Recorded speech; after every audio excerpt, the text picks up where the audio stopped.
8.2 dividing exercise 8.2।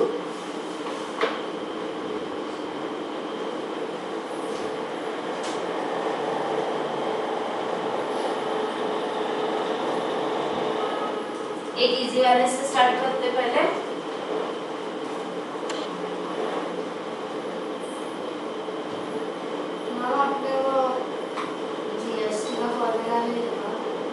GST का formula नहीं है, आपको सिर्फ जीएसटी का इंट्रोडक्शन।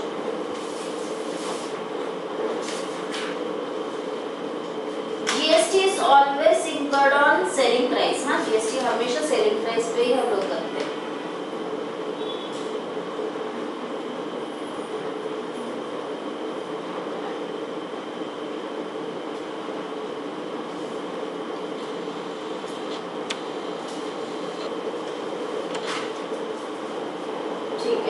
क्वेश्चन फर्स्ट, सबसे इजी वाला। हरी बॉट एंड कोल स्टील अलमीरा for ₹1000. So 1000 rupees is for his cost price. Right? Cost price is equals to ₹1000 and spent ₹300 on painting it. तो वो क्या है उसका एक्सपेंडिचर। पेंटिंग के लिए वो कुछ स्पेंडिंग कर रहा है, मतलब that is it's his expenditure. Expenditure equals to ₹300. He then sold it for ₹1495. So selling price is ₹1495. तो मैं को बताओ पहले कि प्रॉफिट होगा कि लॉस होगा। क्यों? उसने लिया है 1000 रुपीज के लिए, बेचा है 1495 रुपीज। हाँ, लेकिन आपको ये भी पहले ऐड करना पड़ेगा कि उसका एक्चुअली 1000 रुपीज में लिया है, तो भी उसका एक्सपेंडिचर भी उसी का खर्चा है ना, उसी चीज के ऊपर। हाँ, तो 1300 अगर है तो भी प्रॉफिट ही हुआ ना, because 1495 is greater than 1300. So you need to find how much is the profit. CP पे हम लोग 1380 सीपी हम लोग 1000 ही लिखेंगे। क्यों? ठीक है, लेकिन टोटल सीपी अलग से लिखेंगे। टोटल सीपी आप लिखोगे,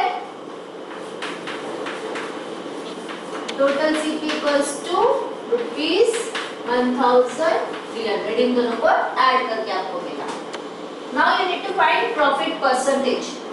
प्रॉफिट परसेंटेज फाइंड करने के लिए क्या है, डायरेक्ट फॉर्मूला अगर मैं लगा दूं, percent upon CP into 100।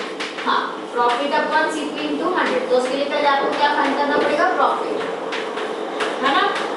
Profit पहले फाइंड करना पड़ेगा। प्रॉफिट का फॉर्मूला क्या है हमारा, selling price minus cost price upon cost price into 100। इसी फॉर्मूला में मैंने प्रॉफिट के जगह पे खाली फॉर्मूला डाल दिया और बाकी एज इट इज लिख दिया। Now what is selling price? 1495 minus 1300 upon 1300 into 100. Calculation complete करो और 13 कटिंग हो जाएगा। नहीं, बीच में माइनस साइन है ना, ऐसा नहीं, इनटू एंड डिवाइडेड बाय, जो 0 0 कटिंग हो जाएगा। यहाँ पे कर दो। हाँ, तो वही वो 0 0 कटिंग होगा। यहाँ पे होगा, ये 13 नहीं है। नहीं, वो नीचे वो 0 0। हाँ, अब पहले सब्ट्रैक्शन करोगे और फिर डिवीजन करोगे।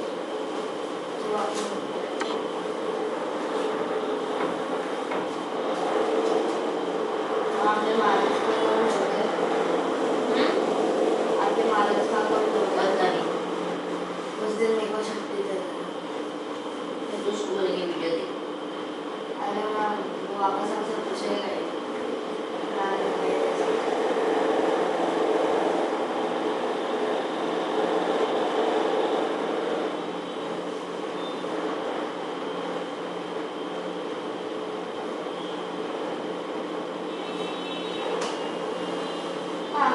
एक्सपेंडिचर में तो उसको ये भी आना चाहिए। हाँ, तो इसलिए वो दोनों को मिला के हम लोग टोटल सीपी करके लिख रहे हैं ना। नहीं, तो टोटल सीपी काम कब आता है? सिर्फ वो डिसाइड करने में कि इसका नहीं, हमें टोटल सीपी का ही वैल्यू डाला है ना इसमें फॉर्मूला में, SP minus total CP upon total CP. अगर इधर 1000 लिखेंगे तो मार्क्स आएगा। रॉन्ग जाएगा, क्योंकि उसने 300 उसके ऊपर ही परचेज किया, उसके ऊपर ही खर्चा किया है ना।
गलत गलत है।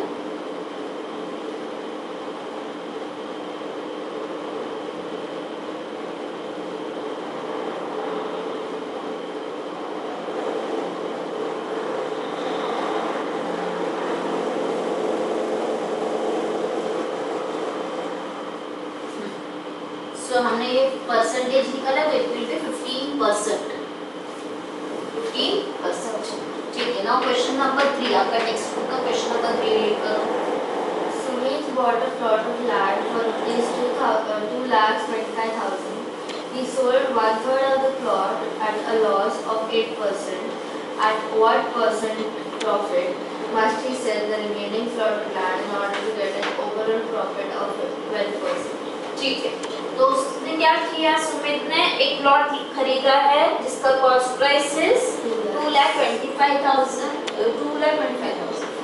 Cost price of plot equals to rupees 2,25,000। He sold 1/3 of the plot at a loss of 8%.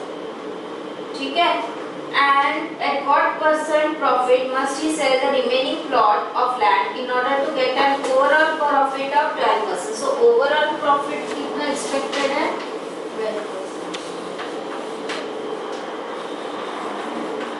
Profit expected is equals to 12%.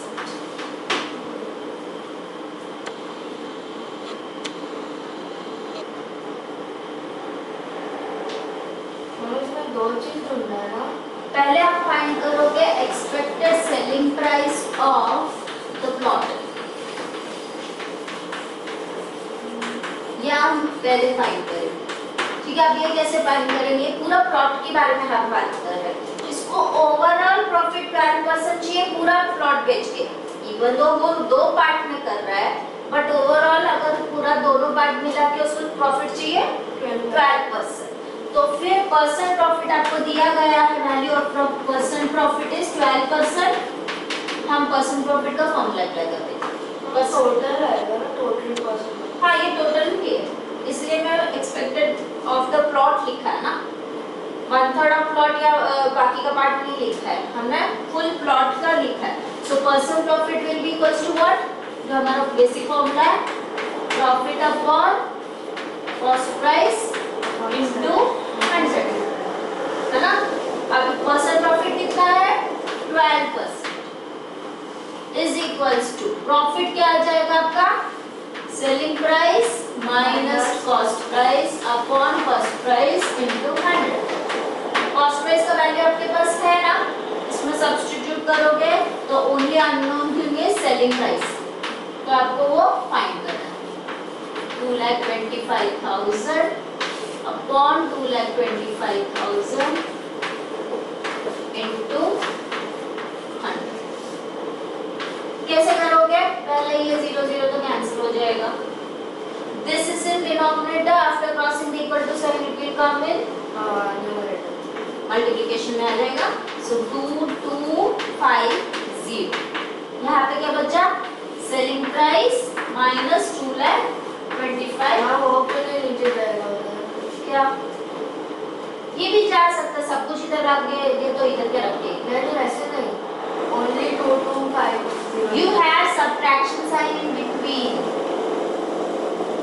जब इधर प्लस और माइनस साइन बीच में रहता है तो आप डायरेक्टली नीचे नहीं लेके आ सकते हो। This will come here, plus हो जाएगा। Minus something will cross the equal to sign, it will become plus. Won't be coming to the denominator. जब यहाँ पे मल्टीप्लिकेशन साइन होता है तब वो डिनोमिनेटर में जाता है ना। यहाँ पे प्लस माइनस है तो वो डिनोमिनेटर में नहीं जाएगा। पहले आप क्या करने वाले हो step, you will multiply this with 12 and then minus this will come here, it will become plus. So 2,25,000 plus whatever value you are getting for this will be the selling price. तो पहले selling price निकाल के रखो, फिर वो पैसे भी इधर लेके आते थे एडिशन में, तो क्या जाता था लेके आओगी ना। मैं अभी भी मेरे को स्टेप खाली करना है मुझे, बट वो पहले ही स्टेप पे डाल देते थे तो क्या जाता। मेरे को प्रॉब्लम नहीं है बट आपको कंफ्यूज हो जाएगा, इसके लिए एक स्टेप स्किप करने से। 12 0, 12 5 60, 6 carry, 12 2 24 plus 6 30, 12 2 24 plus 3 27 plus 2,25,000 add करो एंड मैं तो बताओ इसका आंसर कितना आएगा पहले देन आई विल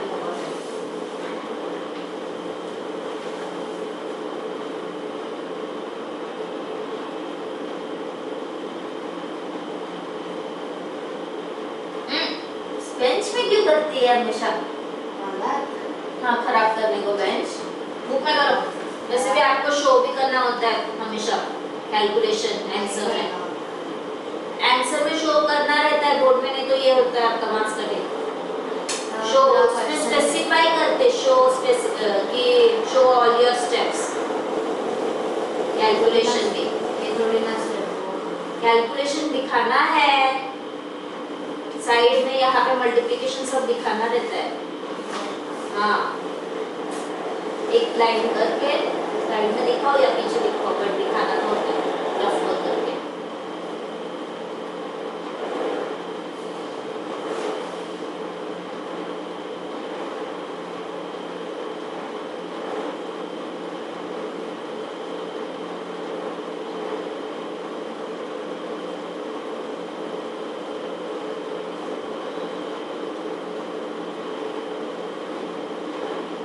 नहीं तो कंप्लीट कर दो, फिर आप कॉपी कर दोगे तो उतना टाइम बचेगा। ठीक है, अभी आपको क्वेश्चन में कहती है he sold 1/3 of the plot at loss of 8%। अगर 2,25,000 is the cost of full plot तो cost price of 1/3 of plot क्या हो जाएगा? cost price of 1/3 of plot, जो आपका टोटल कॉस्ट प्राइस है उसका भी 1/3 हो जाएगा।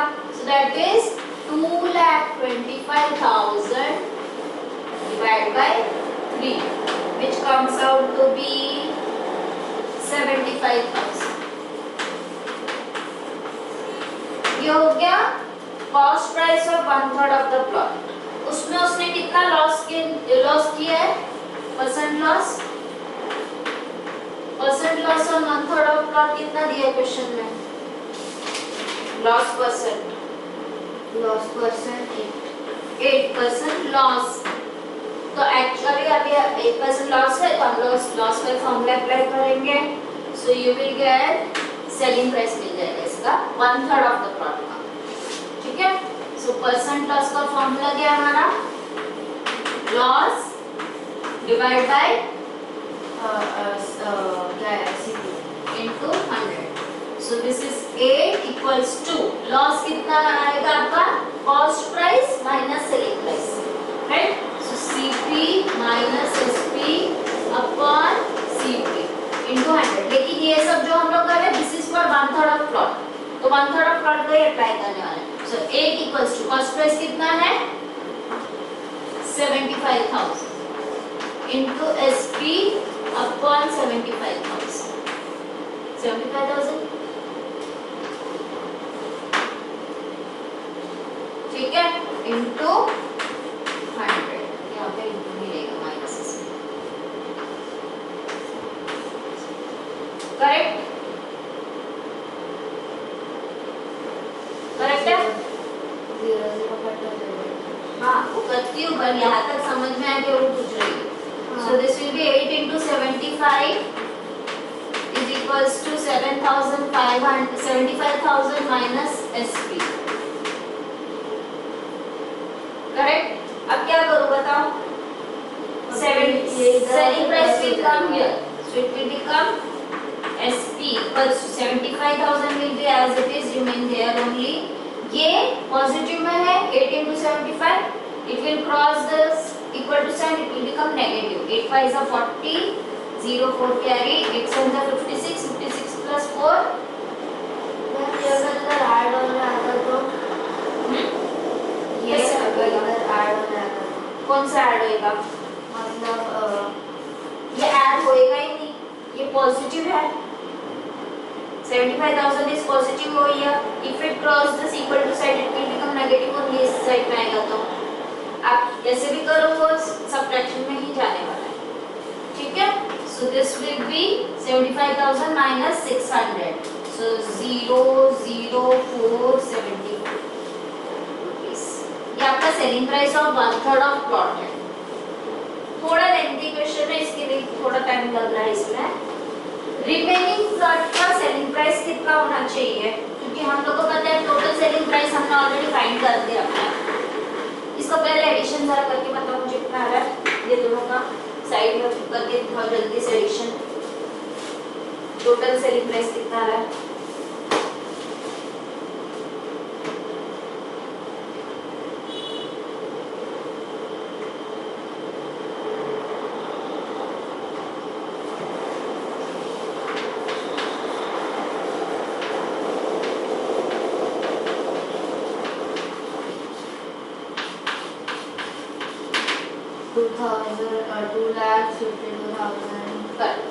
So it will be rupees 2,52,000.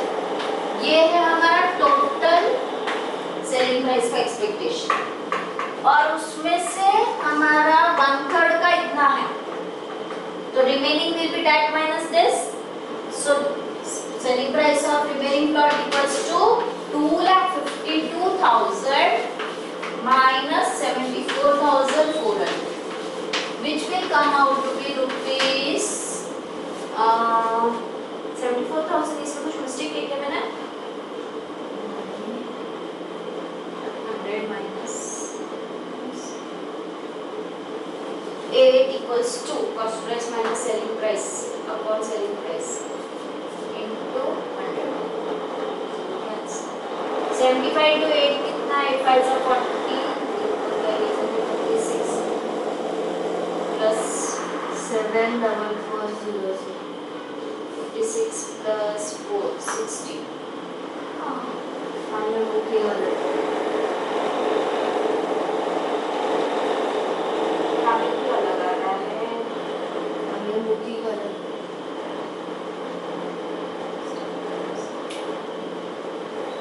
ठीक है, इतना पहले कॉपी करो, चेक करते हैं, अभी कैलकुलेशन चेक करती हूँ। हमें वो लिमिट आ रहा है इसलिए बोला पहले कॉपी कर दो, मैं खाली एक्सप्लेन करते जाऊंगी तो नींद आती बैठी। अरे नहीं वैसे नहीं मेरे को आना नहीं था आज जल्दी जल्दी करो, कॉपी करो। मैम को छुट्टी दे देती हूँ